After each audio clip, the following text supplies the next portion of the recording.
Yeah, and you're right. Jesus would break bread with these people. And the second he was done breaking bread, he'd tell those Muslims what was wrong with their religion. Well, you know, a Muslim friend once told me that Jesus was a Muslim. Oh, I bet that'll piss people off. Okay, let's forget that for now, because I don't think some of these Christian friends of mine could handle that. Jesus, a Muslim? What? Jesus would break bread with other faiths, and then he'd tell them what was wrong with their faith. He was surrounded by people of different faiths, different lifestyles, prostitutes. Of all the Christians who attacked Muslims on the site, for example, how many of you Christians have broke bread with the Muslims before you attacked them? Of course you didn't. It was online.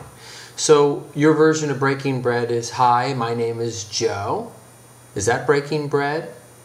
It seems to me if you're going to have a serious dialogue about the shortcomings of someone's religion, you should actually meet with them before you have such an intimate dialogue. That's what Jesus did. And I have a hard time believing he sat down and said, "Let's break bread together. So, how's the bread? Good. By the way, your religion stinks." And what do you think would happen to Jesus if he did that?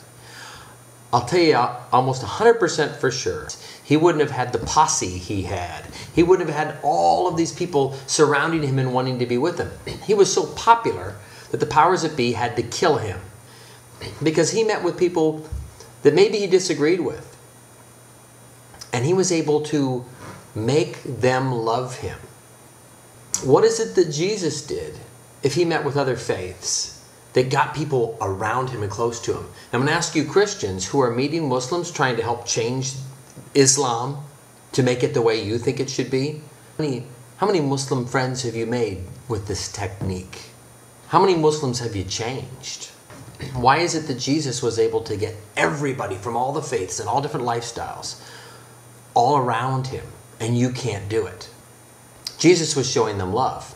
And I have a feeling that these people who think that they're doing Jesus' work may actually be showing contempt and so anxious to try to teach a lesson and be right that they'd rather win than actually have peace. And Jesus, can you imagine Jesus sitting down with someone from another faith and he's like, "Hey, let's have a little bread together. Hey, how's it going?"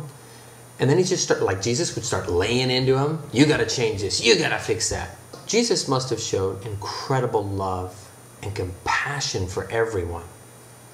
Where is Jesus' style love for the other faiths, especially the Muslims, when it comes to you Christians who think that you're doing Jesus' work on YouTube?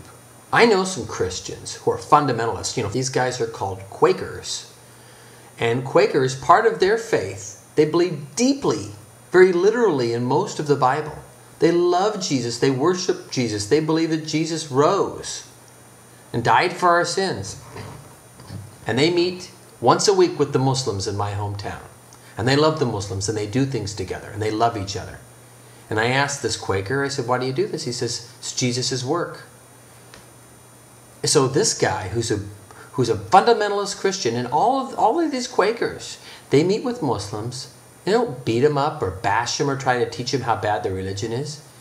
They have mixers, and they talk about interfaith. Why is it if the Quakers can do it, the Quakers can see the parallel between behaving in a Jesus-like way?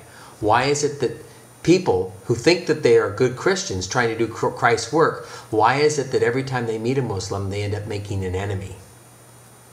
That is so unlike what I've ever read about Jesus.